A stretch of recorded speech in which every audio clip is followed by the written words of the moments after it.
बिस्मिल्लाहिर्रहमानिर्रहीम। अस्सलाम वालेकुम दोस्तों, कैसे हैं आप लोग। Welcome to my new video के साथ सैयद इरम खान आपकी खिदमत में हाजिर हैं। दोस्तों, आज हम आपसे औरत के बारे में बात करेंगे कि हमारा माशरा औरत को किस तरह जलील करता है।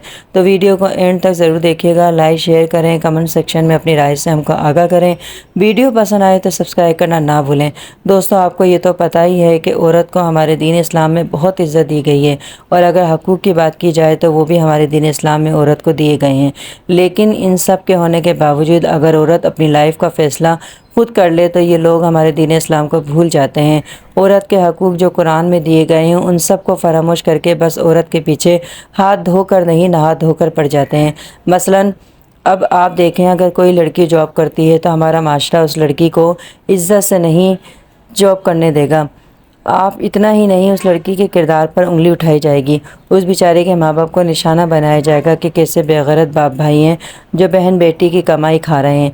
दूसरी बात, अगर लड़की अपनी पसंद से शादी करना चाहे और माँ बाप राज़ी भी हो जाएं कि चलो शादी तो करनी ही है, पसंद नापसंद का हक़ भी अल्लाह ने मर्दों को नहीं औरतों को भी दिया है, लेकिन यहाँ भी लड़की के घर वालों की वो बेइज्जती की जाती है कि देखो क्या ज़माना आ गया है।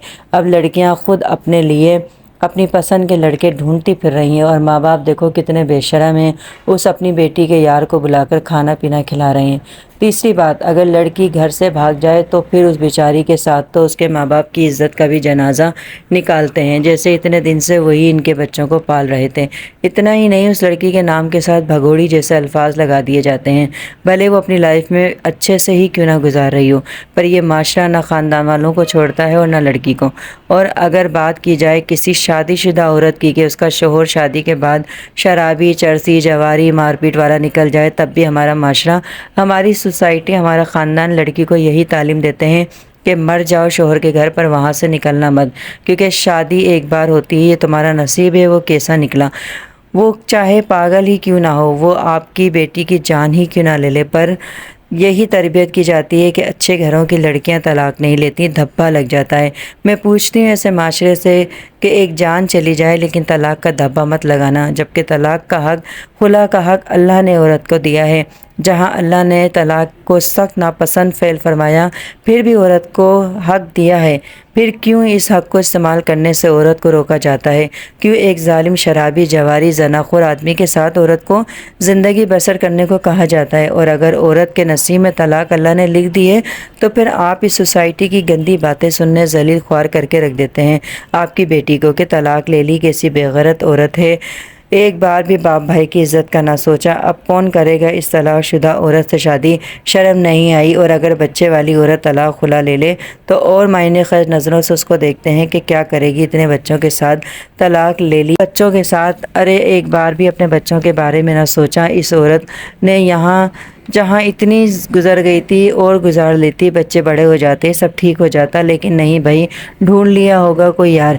ऐसी औरतों का क्या भरोसा। यानी दोस्तों, आप हमारे माशरे का अलमिया देखें कि औरत को कितना जलील ख्वार करते हैं ये लोग, जबकि ख़ुद माँ बहन बेटी वाले होते हैं। अगर एक औरत 25-28 साल की उम्र में तलाक ले ली, उसके 4-5 बच्चे भी हैं, तो ख़ामख़ा में उन बच्चों की फ़िक्र ऐसे करेंगे जैसे ख़ुद इनके पेट के बच्चे हैं। अगर इतने ही ये लोग जो बातें बनाने वाले हैं थोड़ा कुरान और हदीस को भी पढ़ ले, मुताला कर लें अच्छी किताबों का, तो हमारा माशरा एक अच्छा माशरा बन सकता है।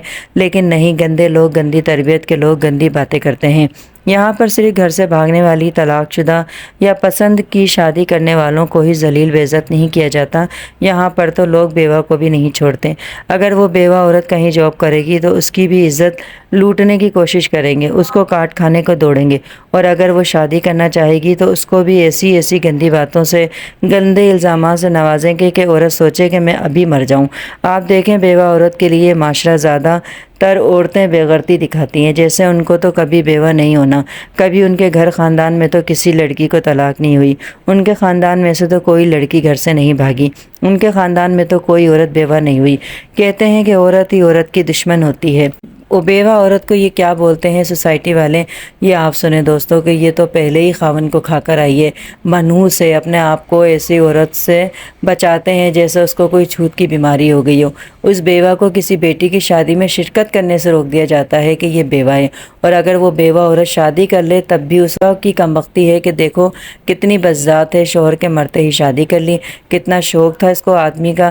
دوستو یہ ہے ہمارا معاشرہ، ہماری دنیا، کہیں بھی لوگوں کو کسی طرح بھی چین نہیں۔ اگر ایسے جاہل لوگ تھوڑا سا دنیاوی لوگوں سے ہٹ کر تھوڑا دین کی سمجھ سے بات کر رہے ہیں، دین کو، قرآن کو، حدیثوں کو پڑھیں تو ایسے جاہل کم عقل ایسی باتیں ہی نہ کریں۔ لیکن کیا کریں، ہمارا معاشرہ ہی دلال ہے، دلال بن گیا ہے۔ اگر ایسی عورتیں ان کا پیٹ بھرتی رہیں، ان کے اوپر پیسہ مال خرچ کریں، ان اپنی عزتیں لٹاتی رہیں تو یہ لوگ ایسی عورتوں کے پاؤں دھو دھو کر پئیں۔ بہت برا معاشرہ ہے ہمارا۔ دوستو یہ ویڈیو بنانے اور بتانے کا مقصد یہ ہے کہ یہ لوگ کسی کو بھی ہنستا کھیلتے بستا نہیں دیکھ سکتے۔ ان کو اپنے گھر کی بہن بیٹی کی فکر نہیں ہوتی، اپنی بہن بیٹی کی خبر نہیں رکھتے، لیکن دوسروں کی ماں بہنوں کے گریبان میں جھانکنا اور چٹی میں گھسنا ایسے لوگوں کا کام ہوتا ہے۔ ایسے لوگوں کو یہ سوچ کر اگنور کیا کریں کہ ان کی تربیت، ان کے ماحول، ان کی تعلیم نے، ان کے ماں باپ نے ان کو یہی سکھایا ہے کہ بس دوسروں کو ذلیل خوار کرو، اپنے گریبان میں نہ جھانکو۔ خود بھلے چور ہو، ڈاکو ہو، زناخور ہو، نافرمان ہو، بھگوڑے ہو، اپنے کو چھوڑ کر بس دوسروں کو ذلیل کرنے میں لگ جاؤ۔ ویسے دوستو ایک بات بتاؤں آپ کو، ایسے لوگ ہم کو ایک اچھا انسان بننے پہ مجبور کرتے ہیں، ہم اور اللہ کے قریب ہو جاتے ہیں، ہم اور کامیاب ہوتے ہیں۔ ایسے لوگ ہمیں ایک ہمت، طاقت پیدا کرتے ہیں آگے بڑھنے کی۔ ایسے لوگوں کی وجہ سے ہم اللہ کے زیادہ قریب ہو جاتے ہیں، کیونکہ ایسے بدکار لوگوں کی وجہ سے اللہ ہم کو تھام لیتا ہے۔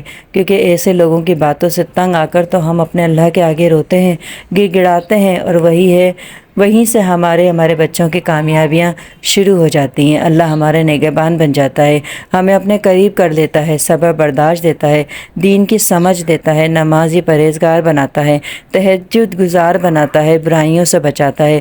دیکھیں دوستوں ایسے لوگ بھی ہمارے لیے اچھائی کا سبب بن جاتے ہیں۔ وہ برائی کے ارادے سے ہم کو برا بولتے ہیں، گالیاں دیتے ہیں، لیکن میں اپنے پیارے رب کا جتنا شکر ادا کروں کم ہے کہ وہ ایسے لوگوں کو خود ہی ہم سے دور کر دیتا ہے اور اللہ اپنے سے قریب کر لیتا ہے۔ کتنی گریٹ بات ہے، سمجھنے والے کے لیے یہ بہت بڑی بات ہے، اور جو نہ سمجھے وہ تو اللہ کی طرف سے ویسے ہی گمراہی کے راستے پر ہے۔ ہمیں اپنے اللہ کا جتنا شکر ادا کریں کم ہے کہ اس نے ایسے گندے پلیت لوگوں سے محفوظ رکھا ہوا ہے، اور ایک اچھی نیک صاف ستھری زندگی دے رکھی ہے ہمیں، جس میں صرف اللہ اور اللہ کے رسول کے احکامات ہیں۔ تھوڑے ہی پر ہی ہم عمل کرتے ہیں، اسی لیے اللہ ہماری مشکلیں آسان کرتا ہے، برائیوں سے بچاتا ہے۔ آئیے دوستو اللہ کا شکر ادا کریں، اور ایسے بذات لوگوں کے لیے بھی دعا کریں جو معاشرے میں گندگی پھیلاتے ہیں، دنیا دھرتی کے لیے جو ناسور بن گئے ہیں۔ اللہ ایسے لوگوں کو بھی ہدایت دے۔ جانے سے پہلے ایک خوبصورت بات، اللہ جب کسی کو اپنی طرف لانا چاہتا ہے تو اسے کسی کے ہاتھوں ضرور توڑ دیتا ہے، تاکہ اسے احساس ہو جائے کہ اللہ کی محبت کے علاوہ سب محبتیں فنا ہے۔ سید ارم خان کو اجازت، کل پھر ملیں گے نئی ویڈیو کے ساتھ، تب تک کے لیے اللہ حافظ۔